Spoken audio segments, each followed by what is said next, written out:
At that time again Mahamati the Bodhisattva said thus to the Blessed One.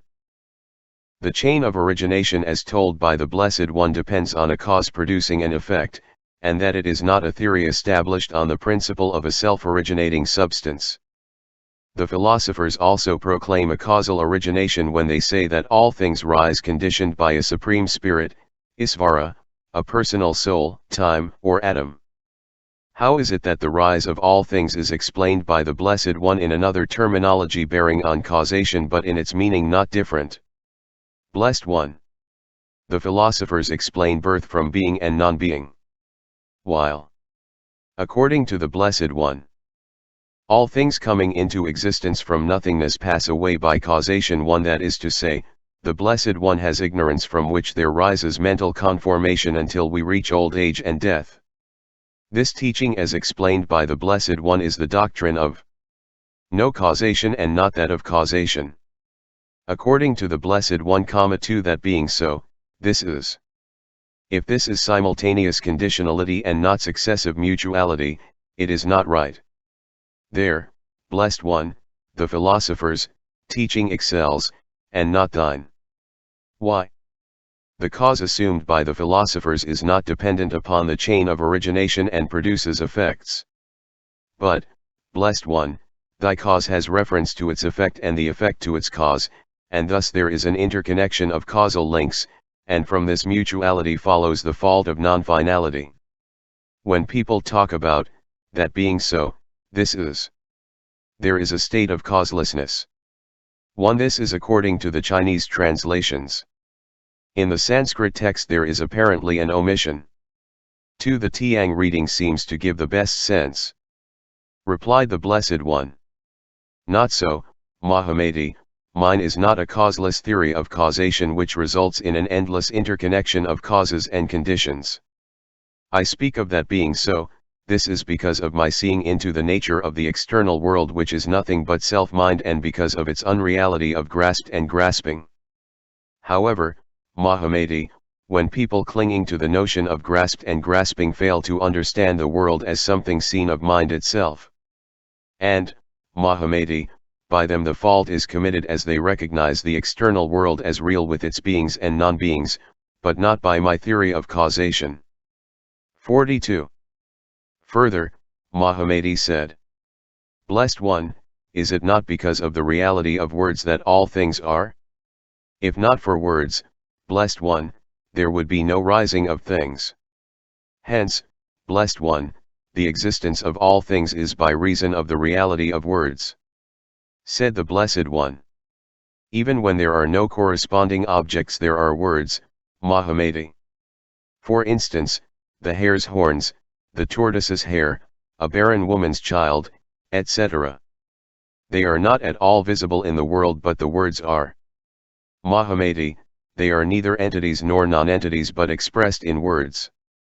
If, Mahamati, you say that because of the reality of words the objects are, this talk lacks in sense. Words are not known in all the Buddha lands. Words, Mahamati, are an artificial creation. In some Buddha lands ideas are indicated by looking steadily. In others by gestures, in still others by a frown, by the movement of the eyes, by laughing, by yawning, or by the clearing of the throat, or by recollection, or by trembling. Mahamati. For instance, in the worlds of the steady looking and in those of exquisite odors.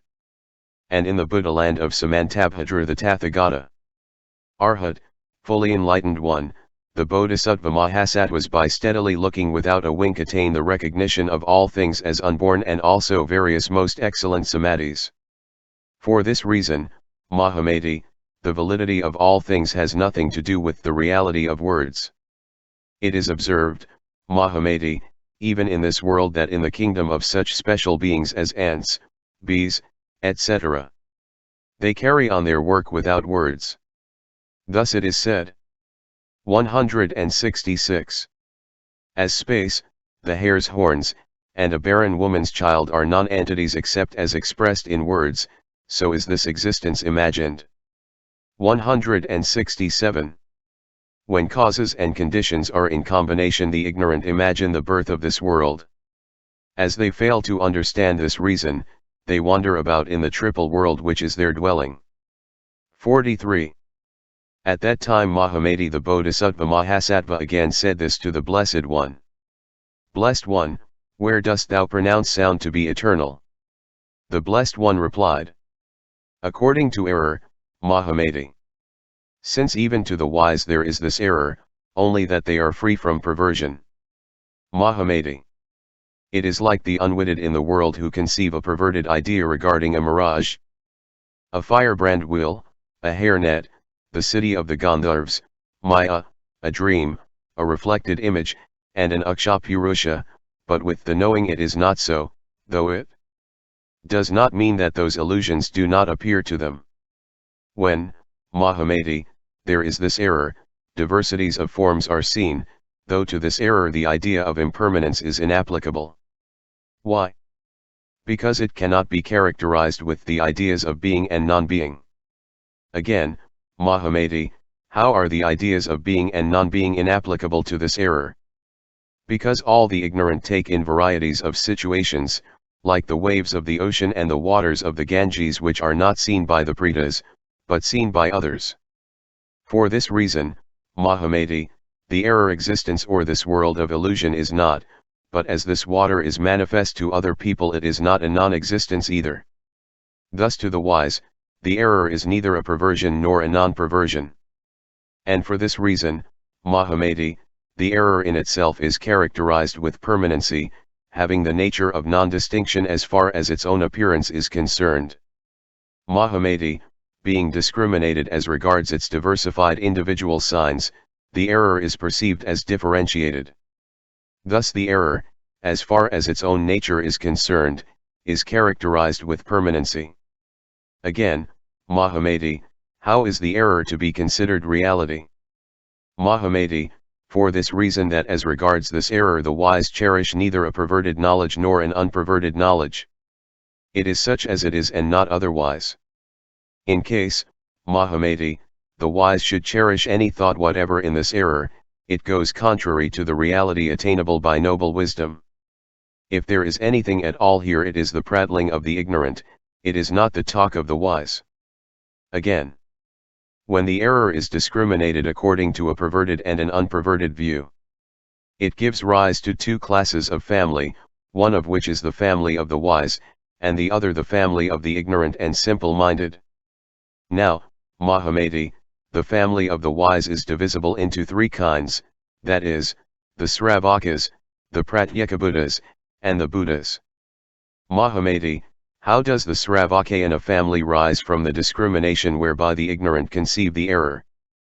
Mahamati, there is the rise of the one Sravakayana family where the attachment to the notions of individuality and generality is kept up. This is the way, Mahamati, this error gives rise to the Sravakayana family. Mahamati, how does the Pratyekabuddhayana family rise as the error is discriminated? Mahamati, when in this error the attachment to the notions of individuality and generality leads one to a retirement from social life, there rises the Pratyekabuddhayana family. Mahamati, how is there the rise of the Bodhayana family when this error is discriminated by the intelligent? Mahamati, when the world is understood to be nothing but mind itself, the existence and non-existence of external objects ceases to be discriminated, and there is the rise of the Bodhayana family. Mahamati, this is the family, that is, what is meant by the family. Again, Mahamati, when the error is discriminated by the ignorant, there is the manifestation of varieties of objects which calls forth the assertion on their part that this is so and not otherwise. Whence rises the family of the transmigration vehicle. For this reason, Mahamati, the error is discriminated by the ignorant as characterized by multitudinousness, and this error is neither a reality nor an unreality. Thus, Mahamati, this error being discriminated by the wise turns into tathata with them. By virtue of a revulsion which takes place in them concerning the siddha, manas, manovijnana, false reasoning, habit energy, the three svabhavas, and the five dharmas. Thus, Mahamati, there is the statement that Tathata is mind emancipated. Mahamati, the meaning of the statement is here thus clearly expressed by me, that is, by the discarding of discrimination is meant the abandonment of all discriminations. So much for this statement. Mahamati said, Blessed One, is the error an entity or not? The Blessed One replied, it is like Maya, Mahamati, the error has no character in it making for attachment. If Mahamati, the error had any character in it making for attachment, no liberation would be possible from the attachment to existence. The chain of origination would be understood in the sense of creation as held by the philosophers. Mahamati said, Blessed One, if the error is like Maya, it will thereby be the cause of another error. The Blessed One said, No, Mahamati, Maya cannot be the cause of the error, because of its incapability of producing evils and faults. And thus, Mahamati, Maya does not give rise to evil thoughts and faults. Again, Mahamati, Maya has no discrimination of itself. It rises when invoked by the magical charm of a certain person.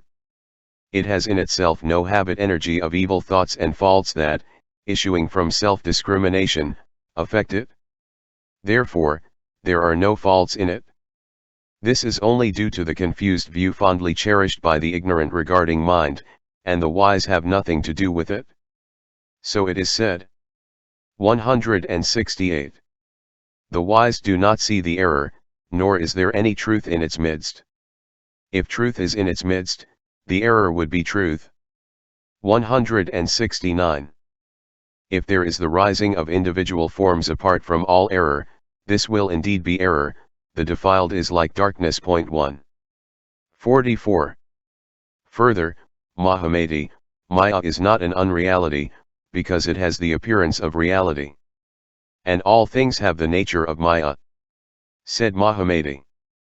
Is it, Blessed One, that all things are like Maya because Maya is something imagined and clung to as having multitudinousness of individual forms? Or is it due to the incorrect imagining of individual forms? If all things have the likeness of Maya because Maya is something imagined and clung to as having multitudinousness of individual forms, then see, Blessed One, things are not like Maya. Why? Because forms are seen in the multitudinousness of individual signs not without due causes. If they ever appear without due causes, assuming the multitudinousness of individual signs and shapes, then they would be like Maya. For this reason, Blessed One, that things are like Maya is not because they i.e. all things and Maya are both alike in being imagined and clung to as having multitudinousness of individual signs. Said the Blessed One. It is not, Mahamati, that all things are Maya because they are both alike in being imagined and clung to as having multitudinousness of individual signs. But that all things are like Maya because they are unreal and like a lightning flash which is seen as quickly disappearing. Mahamati, a lightning appears and disappears in quick succession as is manifest to the ignorant.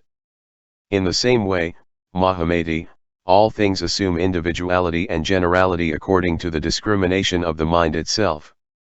When the state of imagelessness too is recognized, objects which are imagined and clung to as in possession of individual signs cease to assert themselves. Thus it is said. 170. Maya is not without reality, because it has something resembling it. The reality of all things is talked of in a similar manner. They are unreal like a lightning flash appearing and disappearing quickly, and therefore they are regarded as resembling Maya. What is exactly meant by these two verses, especially the latter, is difficult to find in this connection. 2 according to Tiang. 45. Further, Mahamati said. Now according to the Blessed One, all things are unborn and resemble Maya. But, Blessed One, is there not the fault of contradiction between the previous statement and the later one? It is asserted by thee that all things are unborn is due to their having the nature of Maya. 1. The Blessed One replied.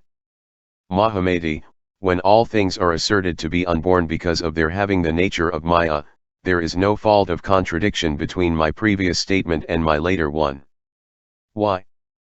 Because birth is no birth, when it is recognized that the world that presents itself before us is no more than mind itself. And as to all external objects of which we state that they are or are not, they are to be seen as non-existent and unborn. And thus, Mahamati, there is here no fault of contradiction between my previous statement and my later one. But, Mahamati, in order to cast aside the philosopher's thesis on birth by causation, it is asserted that all things are like Maya and unborn. Mahamati. The philosophers, who are the gathering of the deluded, foster the notion of deriving the birth of all things from that of being and non-being, and fail to regard it as caused by the attachment to the multitudinousness which rises from the discrimination of the mind itself. Mahamati, no fear rises in me by making this statement. Point 2. In this light, Mahamati, the term unborn is to be understood. 1. This last sentence is missing in Tiang, whereas Wei has. It is said by the Tathagata that all things are unlike Maya. 2. Tiang says, I say that all things are non-existent because of their being unborn. Wei. I say that all things are unborn when existent, unborn when non-existent. Sung. I do not say that the existent and the non-existent are born. Again. Mahamati. The teaching that all things exist is given in order to admit transmigration, to check nihilism which says nothing is, and to make my disciples accept the doctrine that asserts the reality of karma in various forms and birth in the various worlds. For by admitting the terminology of existence we admit transmigration. Mahamati, the teaching that all things are characterized with the self-nature of Maya is meant to make the ignorant and simple-minded cast aside the idea of self-nature in anything, as they cherish the thoughts characterized with error, as they do not clearly grasp the meaning of the world which is no more than the mind itself. They imagine and cling to causation, work, birth, and individual signs. In order to check this, I teach that all things are characterized in their self-nature with the nature of Maya and a dream. Attached to erroneous thoughts, they contradict both themselves and others by not seeing all things as they really and truly are. Mahamati, to see all things as they really and truly are means to realize that there is nothing to be seen but mind itself. So it is said. 171. In the theory of no birth, causation is not accepted as is maintained by the ignorant. Where existence is accepted, transmigration prevails. Seeing that all things are like Maya, etc. One does not discriminate individual signs. 46. Further, Mahamati, we will explain the characteristics of name body, the sentence body, and the syllable body. For when name body, sentence body, and syllable body are well understood, the Bodhisattva Mahasattva's conformable to the signification of a sentence and a syllable will quickly realize supreme enlightenment and thereby awaken all beings to it. Mahamati, by name body is meant the object depending on which a name obtains, the body is this object. In another sense, the body means substance. Mahamati, this is the body of a name. By the body of a sentence is meant what it signifies, the real object, determining its sense definitely. In another sense, it completes its reference. Mahamati, this is my teaching as regards the sentence body. By the syllable body is meant that by which names and sentences are indicated. It is a symbol, a sign. In another sense, it is something indicated. Again, Mahamati, the sentence body means the completion of the meaning expressed in the sentence. Again, Mahamati, a name means each separate letter distinguished as to its self-nature from A to HA. Again, Mahamati, a syllable is short, long, or lengthy. Again, Mahamati, regarding the sentence body, the idea of it is obtained from the footprints left on the road by elephants, horses, people, deer, cattle, cows, buffaloes, goats, rams, etc. Again, Mahamati, names and syllables belong to the four skandhas which being formless are indicated by names. Thus are names made. By means of the differently characterized names there are syllables. Thus are syllables made. This, Mahamati, is the meaning of the body of a name, a sentence, and a syllable. You should endeavor to have a thorough understanding of these terms. It is thus said. 172. Because of the distinction between nama, putta, and vyanjana, the ignorant, the dull-witted, stick to them like the elephant in deep mud. 47. Further, Mahamati. In the time to come, those wrong-headed ones who are inclined to false speculations owing to their deficiency of knowledge concerning truth and cause may be asked by the wise, regarding that which is liberated from the dualistic conceptions of things such as oneness and otherness, bothness and not bothness. And thus asked, they may answer, saying, it is no question. It is not at all properly put. That is to say, the question, are form, etc., and transiency to be considered one or different? In the same way, nirvana and the skandhas, indices and indicated, qualities and qualified, realities and the elements, seen and seeing, dust and atoms, knowledge and the yogins. Are these to be considered one or different? Such questions concerning the various aspects of existence led successively from one thing to another without end. And those who are asked about these unexplainable questions would declare that they were put aside by the Blessed One as impossible to answer. However, these deluded people are unable to realize the meaning of what they heard from the Buddha because of their deficiency of knowledge.